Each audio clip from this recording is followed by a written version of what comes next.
Right here, with no one else for miles around, no one to call to for help or to hear their screams, we know what happened next. Today, we're heading west, out of Phoenix, to learn about Olive-Oatman, an icon of the American West.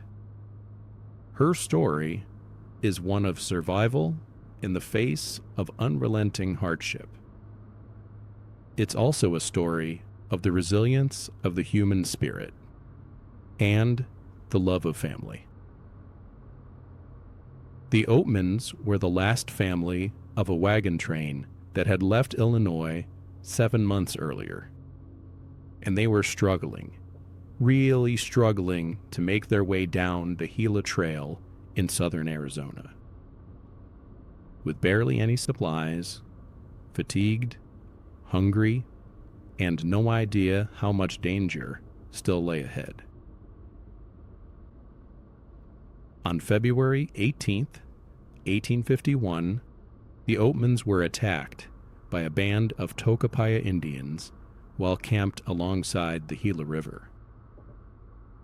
Both parents and 5 children were brutally killed, while 13-year-old Olive and her 8-year-old sister, Marianne, were taken captive by the killers.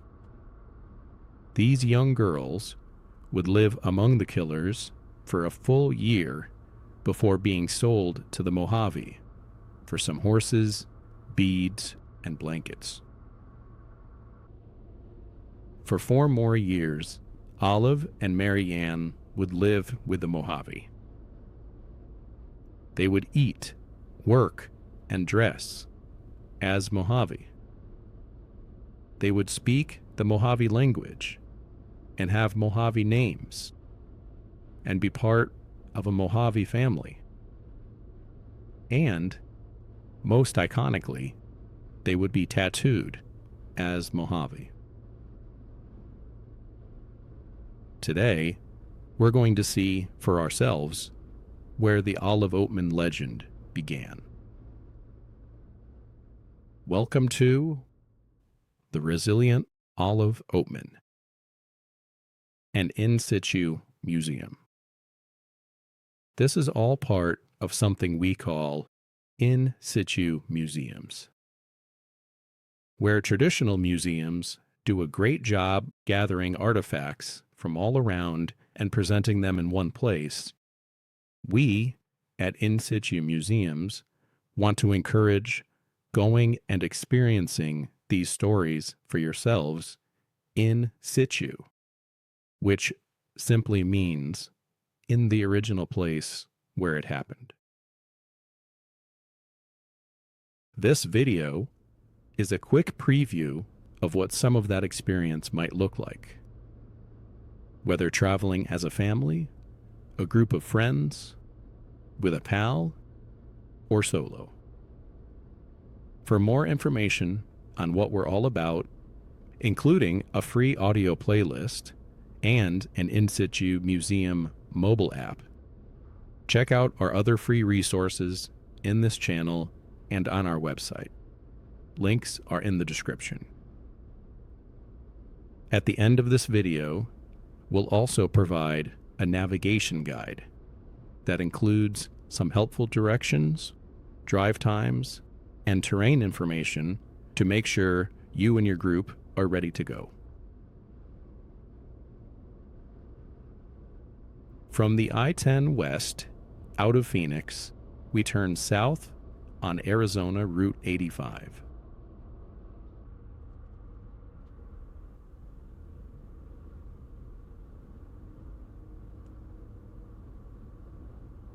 After about 20 miles, we make a quick right onto Woods Road before turning south on historic Route 80 to our first location in this museum, the Mormon Battalion roadside sign.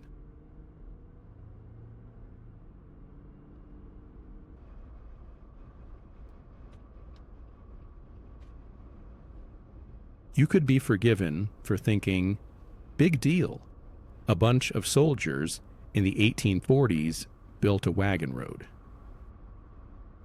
But when you take a closer look at the history, you'll see that it's a fascinating story of sacrifice and endurance, and one of exceptional leadership. It has drama, presidents and prophets cutting deals, internal beefs, power struggles, and questions of loyalty. It has adventure, with overland travel behind enemy territory that would literally pave the way for the famous 49ers of the Gold Rush and for pioneers like Olive-Oatman and her family to soon follow.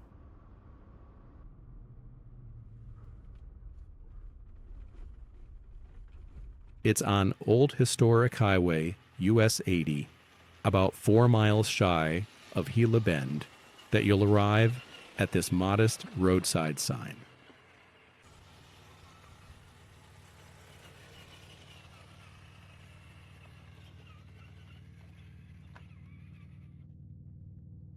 Location 1. The Mormon Battalion roadside sign.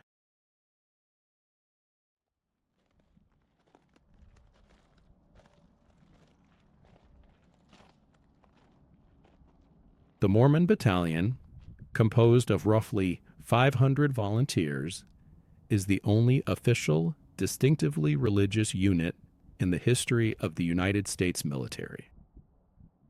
In one of the longest sustained military marches in history, from Leavenworth, Kansas, all the way to the Pacific Ocean, facing disease and starvation, the Mormon Battalion marched almost 2,000 miles during a single year in the Mexican-American War of 1846 to 1847. The primary mission of the Mormon Battalion was to reinforce General Stephen Kearny's Army of the West. However, in addition to any possible military engagements, the unit was also tasked with constructing roads, bridges, and infrastructure that was vital for expanding U.S. military capabilities in the West. This included a large section through the unforgiving desert terrain of southern Arizona. Because of the hard work and sacrifice of the Mormon Battalion, tens of thousands of pioneers like Olive-Oatman and her family, who were also Mormon, were able to try and go west in search of gold, God, or just a better life. This story has its fingerprints all over Arizona and the Southwest. In fact, this roadside sign is one of at least 20 historical markers for the Mormon Battalion in Arizona alone. There are over 50 from Kansas to California. The Mormon Battalion is only a small part of our Olive-Oatman story today, but it has an outsized impact on Arizona and American history. So it's definitely worth a stop to stretch our legs and pay our respects to this important military unit. Exiting the Mormon Battalion sign, we go right, continuing south on historic U.S. Route 80 for about 4 miles before reaching Gila Bend.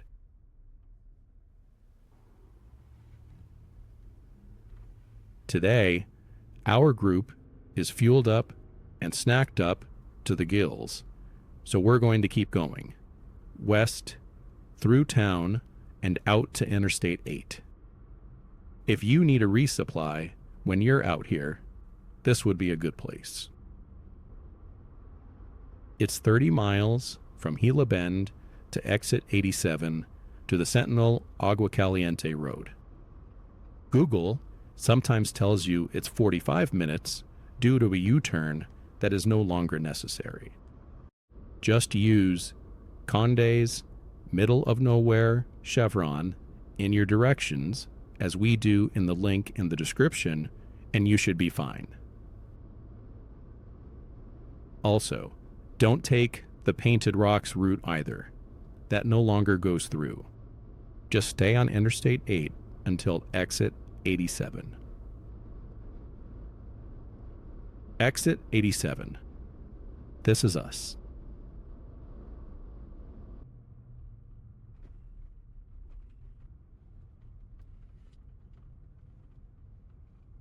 Our crew is going to fuel up and use the restrooms. After this point, all restrooms will be of the Pioneer variety, so act accordingly. We're leaving the middle of nowhere chevron and heading north on Agua Caliente Road. Notice the big parking lot across the street.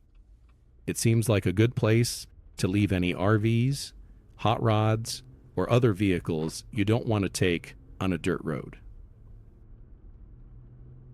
This next section of the road isn't bad, but it does have some washboard parts, and it can have grooves and mud puddles, as you'll see in just a minute. After about 1.3 miles, we have this right turn onto Oatman Road. From this point forward, we're on dirt. It's about 9 miles to our second location, Oatman Turnoff.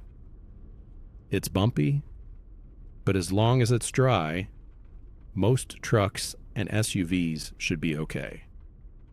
Just watch for mud, rocks, and dips. If you're at all unsure, slow down and take your time. We're including some footage here, not only to give you a sense of the drivability, but also so you can appreciate some of this beautiful landscape.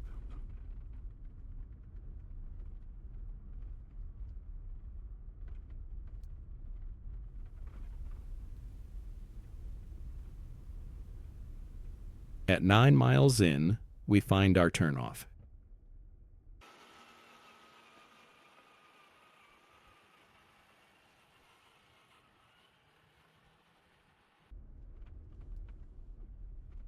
Location 2, Oatman Turnoff.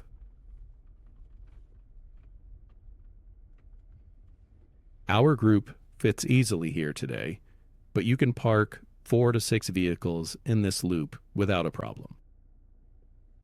This is a good stop for anyone in your group who wants to park here and either carpool or hike in, Pioneer style, to the Massacre site. It's only 1.5 miles away, about a 15-minute drive, or double that on foot. This isn't the trail that the Oatmans took, but it is the landscape they traveled through during the weeks leading up to the massacre. As you'll learn in the full audio playlist, Olive and her family would have just crossed a 40-mile stretch of waterless desert all alone before rejoining the Gila River in February of 1851. This is our first opportunity to experience the landscape as it would have been back in 1851 when Olive and her family were here. So we're going to stretch our legs and explore a bit. If you decide to make your way here, you might do the same. Just don't forget to bring plenty of water, keep an eye on each other, and to watch your step. We go a bit deeper in the free Situ Museums mobile app experience, but let's do a quick inventory here as well. In 1851, even after the Mexican-American War added 500,000 square miles of territory to the United States, where we are now standing was still Mexico. The Massacre site coming up was also still Mexico. For U.S. territory, you had to cross north to the other side of the Gila River. If you can make out Oatman Mountain with the radio towers, that was on the U.S. side. And before there even was a Mexico or Spanish explorers, native peoples lived here for thousands of years.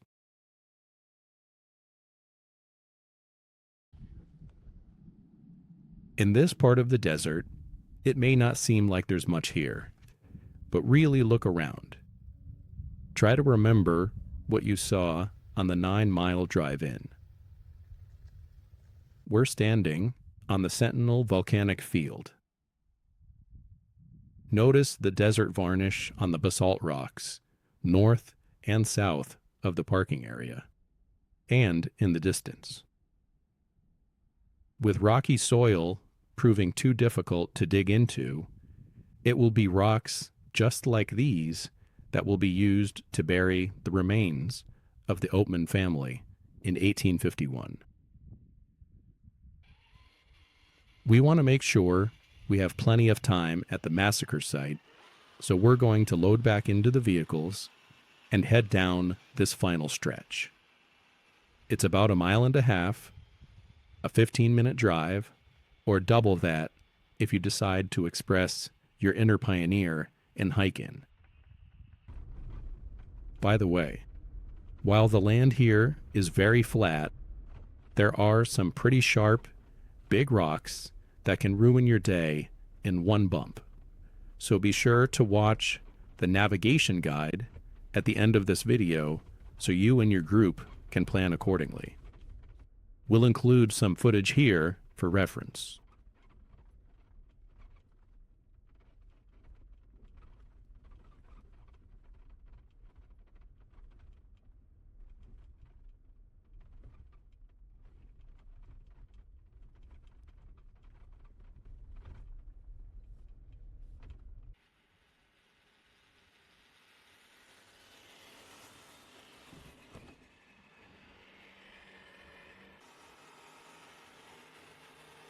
Location 3, the Oatman Massacre Site.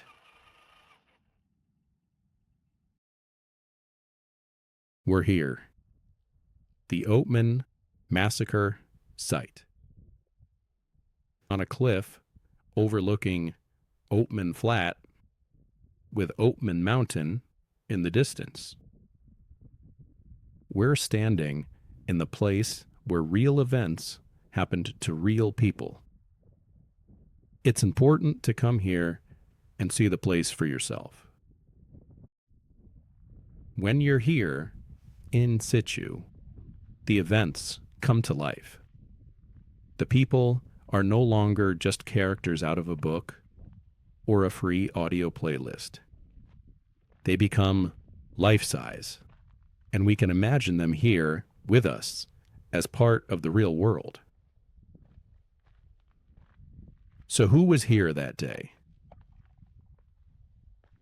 Royce Oatman, Olive's father, was 42 years old, and his wife, Mary Ann Oatman, who was 37 and 9 months pregnant. And their 7 children. Lucy, age 17, Lorenzo, 14, Olive was 13, little Mary Ann was 8, Royce Jr., 4, Charity Ann, 2 or 3, and baby Roland was a year or 2 old.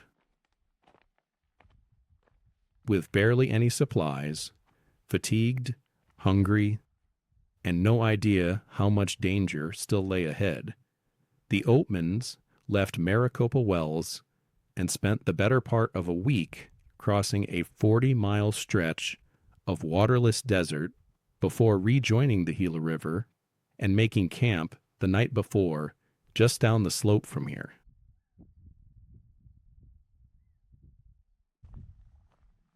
Early on, in the morning of February 18th, 1851, here at this cliff face, the trail was once again too steep for the animals to pull the wagon up.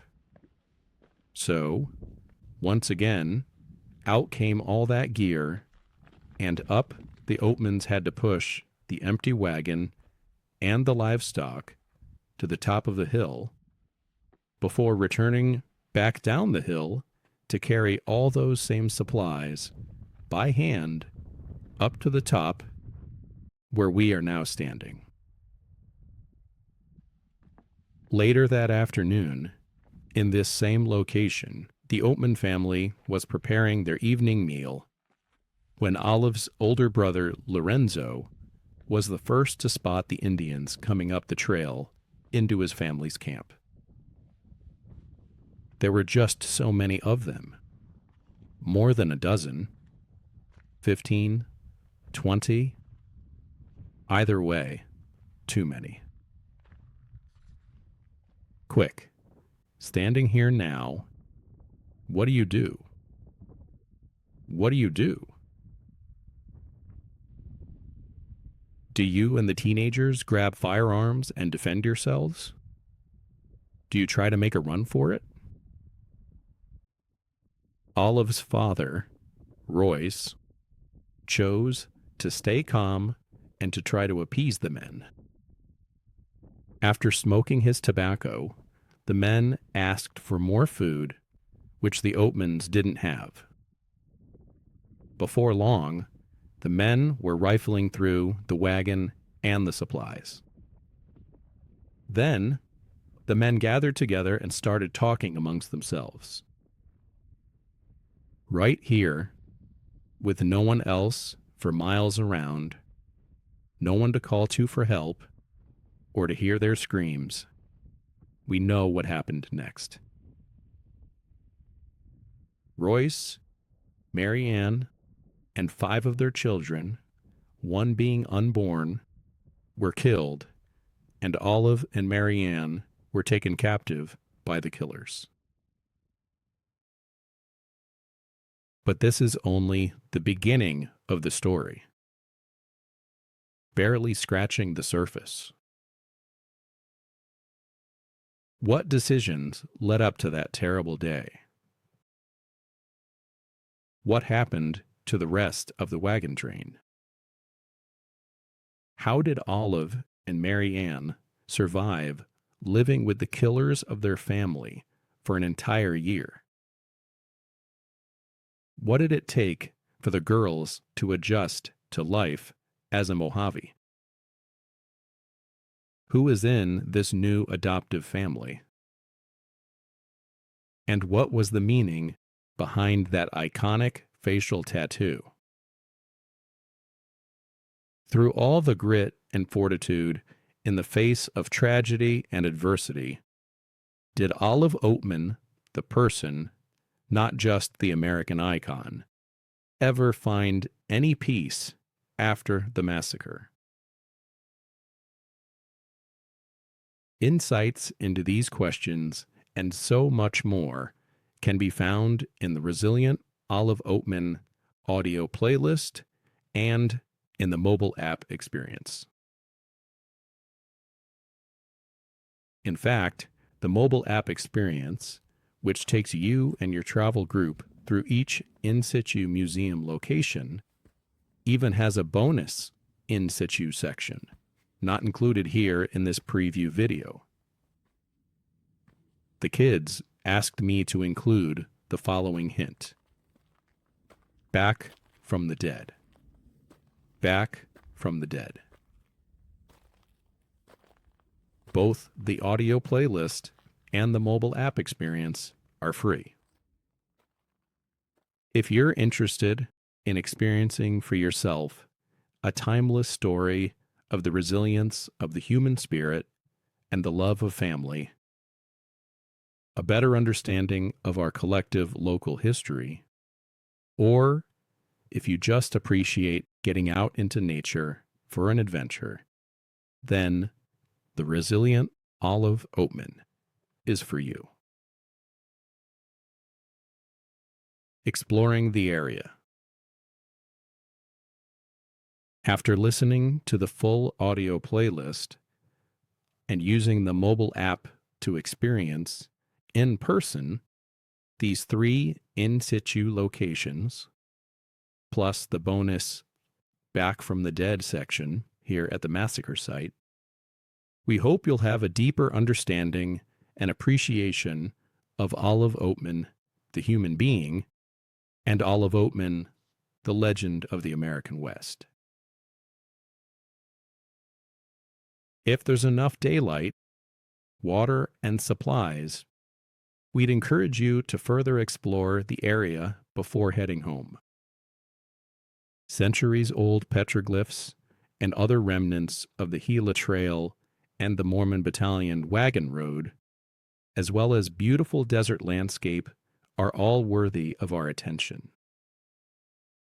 But as you do so, please, please, please be respectful of these places.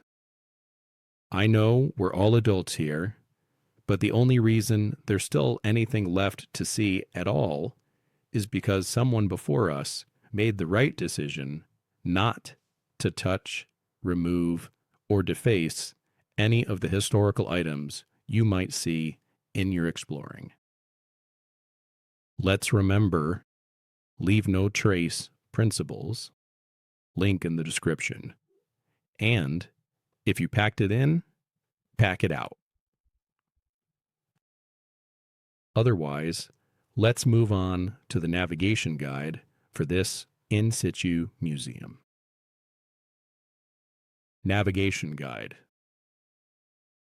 Our goal here is to remove as many barriers as possible so you and your friends and family can experience this story in these places just like we have.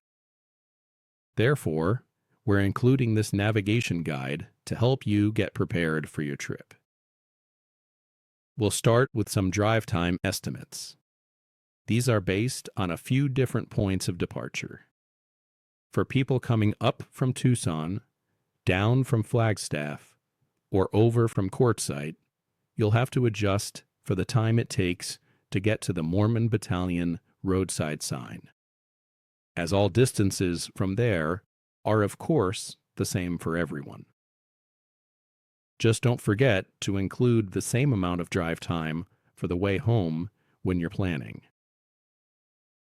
For our family, this almost guarantees a takeout night. Let's take a look at the drivability across the 3 in situ museum locations and our 1 planned restroom and fuel stop at the Sentinel exit. Don't forget, you can always go back to the earlier parts of this video to see the terrain and judge for yourself. Location 1, the Mormon Battalion roadside sign. Queen Creek and the East Valley will probably come through Maricopa on Arizona Route 238, and our friends in Tucson will just come up the I-8 to Gila Bend. Otherwise, most of us from Phoenix will take the I-10 west to Arizona Route 85 south, then Old Historic Route 80, and arrive just 4 miles shy of the town Gila Bend.